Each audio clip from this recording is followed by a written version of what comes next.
हरियाणा के कुरुक्षेत्र से सनसनीखेज खबर सामने आई है। सीआईए ने एक साइको दुल्हन को गिरफ्तार किया है जो अपने पति की हत्या कर उनका शव बेड और संदूक में छिपाकर फरार हो जाती थी। आरोपी महिला हिमाचली देवी उर्फ ज्योति निवासी जालंधर पंजाब ने 7 महीने पहले शाहबाद में सेवानिवृत्त रेलवे कर्मी नराता राम की हत्या कर फरार हो गई थी। नराता राम का कंकाल संदूक से बरामद हुआ था। थाना शाहबाद में 3 जून को दर्ज शिकायत में राकेश कुमार निवासी जलूबी जिला अंबाला ने बताया था कि उसके पिता रेलवे विभाग से सेवानिवृत्त थे। उसके पिता ने सेवानिवृत्त होने के बाद दूसरी शादी की थी, लेकिन कुछ समय बाद उसकी दूसरी पत्नी छोड़कर चली गई थी। आप भी सुनिए पुलिस ने क्या कुछ कहा। जब हमने इस लेडी को गिरफ्तार किया तो उसमें ये थी हिमाचली देवी। हिमाचली देवी जो है बेसिकली हिमाचल प्रदेश की रहने वाली है और हिमाचल प्रदेश में इसने बताया कि मेरे पिताजी तहसीलदार से रिटायर हुए हैं, लेकिन इसके माता पिता का कोई डिस्प्यूट था पहले और ये +2 करने के बाद हुंडई कंपनी में लग गई थी हिमाचल में। तो वहाँ से इसके पिताजी ने इसकी नौकरी छुड़वा दी और बाद में फिर इसने पंजाब में नौकरी कर ली हुंडई में। और नौकरी करने के दौरान फिर इसकी प्रमोद यादव नाम का कोई आदमी था जो लॉटरी का काम करता था, उससे दोस्ती हो गई और बाद में उसने प्रमोद से शादी कर ली। उस शादी से इसको 3 बच्चे हुए, 2 लड़कियां हैं और 1 लड़का है। तो इसका भी फिर बाद में प्रमोद यादव से तलाक हो गया और ये खर्चा वगैरह ले रही है कोर्ट से। बच्चे प्रमोद यादव के पास हैं। जब ये अलग रहने लगी तो फिर जैसे पेपर में इसने सबसे पहले मार्च में पढ़ा पंजाब केसरी में कि एक आर्टिकल आया हुआ था जो नराता राम की तरफ से छपवाया गया था कि विधुर हूँ और एक मुझे पत्नी चाहिए जो इस उम्र की हो। वो आर्टिकल देख के इसने नराता राम से संपर्क किया और बाद में फिर अप्रैल में इन्होंने दोनों ने शादी की और यहाँ शाहबाद में कोर्ट में जो है एक डॉक्यूमेंट भी तैयार करवाया शादी के संबंध में कि आज दिनांक इतने को हम दोनों पति पत्नी के तौर पे आइंदा इकट्ठे रहेंगे। ये कई दिन नराता राम के साथ रही। नराता राम ऑलरेडी मैरिड था, उसके बच्चे हैं जो बच्चे भी मैरिड हैं। पहली पत्नी उसकी एक्सपायर हो गई थी, फिर उसने दूसरी शादी करी, वो भी उसको छोड़ के चली गई थी और ये तीसरी लेडी हिमाचली देवी थी, इसके साथ उसने शादी की। कुछ दिनों नराता राम के साथ रहने के बाद, क्योंकि नराता राम अकेला रहता था शाहबाद में, ये कुछ दिन उसके साथ रही और एक दिन फिर मौका मिलते ही उसको शराब के नशे में नशे की गोलियां इसने अल्प्रेक्स दी उसको ज़्यादा मात्रा में।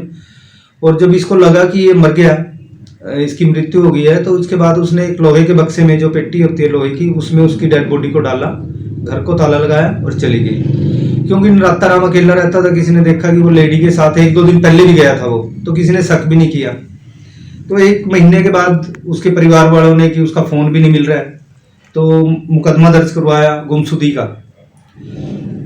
अब दिसंबर के महीने में नराता राम का लड़का आता है उसके घर में, क्योंकि उसकी बाइक खड़ी थी नराता राम की। वो बाइक लेने के लिए आया, उसने ताले वगैरह तोड़ के जब बाइक लेने अंदर गया तो देखा उस घर में स्मेल आ रही थी।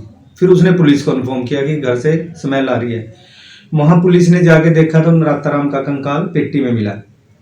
फिर उसके बाद इसकी खोज हुई कि इसका मोबाइल नंबर था जो वो, क्योंकि उसके बाद इसने सेल कर दिया था, कुछ टाइम चलाया इस लेडी ने, उसके बाद उसको बेच दिया। और उस अकाउंट से वो जो नराता राम का बैंक अकाउंट था, उस फोन पे गूगल पे भी चलाता था, तो उस फोन से इसने भी वहाँ गूगल पे करती रही। कई लाख रुपए की जो भी वहाँ पे परचेजिंग वगैरह करती गूगल पे कर देती थी। एक वो भी फिर रिकॉर्ड हमारे हाथ लगा कि जिससे इसने गूगल पे किया था, अकाउंट हमने देखे और नराता राम का फ़ोन सिम निकाल के इसने अपने में डाल लिया और वो फ़ोन बेच दिया था। फिर उस फ़ोन में भी वो आगे दुकानदार ने किसी को बेच दिया जो नई सिम डल गई थी। अब जब इसको अरेस्ट किया, इसने बताया कि बिल्कुल सेम तरीके से जैसे नराता राम की हत्या इसने की है, ऐसे एक कुलवंत खत्री था जलंधर का, उसने भी पंजाब केसरी में ऐड दी थी यही कि मैं विधुर हूँ और मुझे पत्नी की तलाश है, इस उम्र की चाहिए जो मेरे साथ बतौर पत्नी रहे। फिर ये उसके पास पहुंच गई और उससे भी शादी कर ली कुलवंत खत्री से और इसको कपूरथला ले आई। कपूरथला रहते हुए फिर एक दिन उसने कुलवंत खत्री की भी हत्या कर दी इसी तरीके से। कुलवंत खत्री को भी पहले दारू पिलाई, दारू में उसने वही नशे की गोलियां, और जब इसको लगा कि ये मर गया है, इसकी मृत्यु हो गई है, तो उसने जिस बेड पे सोती थी उसी बेड में उसको डाल दिया। और फिर कई दिन से जैसे लोगों को मोहल्ले में स्मेल आ रही कि इसके घर से स्मेल आ रही है। जब लोगों ने इससे पूछा तो इसने बताया कि डेड बॉडी है मेरे बेड में, और जब पुलिस को पता लगा तो वो फिर डेड बॉडी पुलिस ने निकाल ली। इसी तरीके से एक और बताया इसने कि एक विनोद यादव नाम का आदमी है जो आजमगढ़ के पास किसी गांव में है, उसके पास भी ये गई थी वहाँ उस गांव में। कई दिन रहने के बाद फिर उसको भी इसी तरीके से दवाई देके और उसको मृतक समझ के आ गई थी, लेकिन उसको किसी बक्से में या बेड में नहीं डाला। समय रहते उसको मेडिकल असिस्टेंस मिल गई और वो हॉस्पिटलाइज करवाया लोगों ने, बाद में वो बच भी गया। जो इसको अब पता लगा कि वो जिंदा है। हमने जब पुलिस तफ्तीश में पता किया कि विनोद यादव कौन है तो वो अभी जिंदा है। तो उसने भी बताया कि मुझे भी इसी तरीके से इसने कुछ नशे की दवाइयाँ ओवरडोज इसने दे दी थी, बाद में काफ़ी दिन हॉस्पिटल में रहा और वो जान बच गई थी उसकी।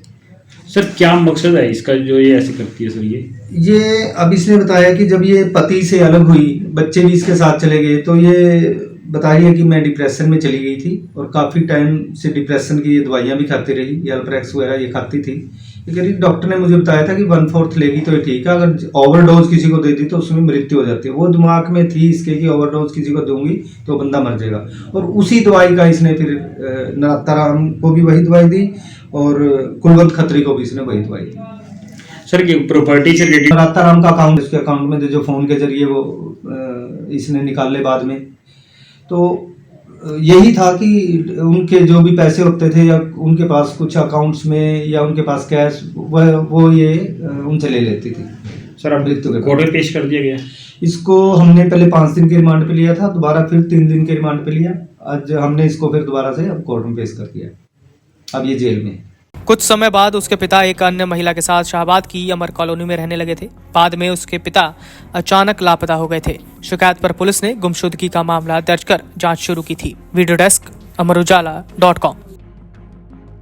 अगर आप ये वीडियो YouTube पर देख रहे हैं तो हमारे चैनल को सब्सक्राइब करें और बेल आइकन को दबाना ना भूलें। अगर आप Facebook पर ये वीडियो देख रहे हैं तो हमारे पेज को लाइक करें।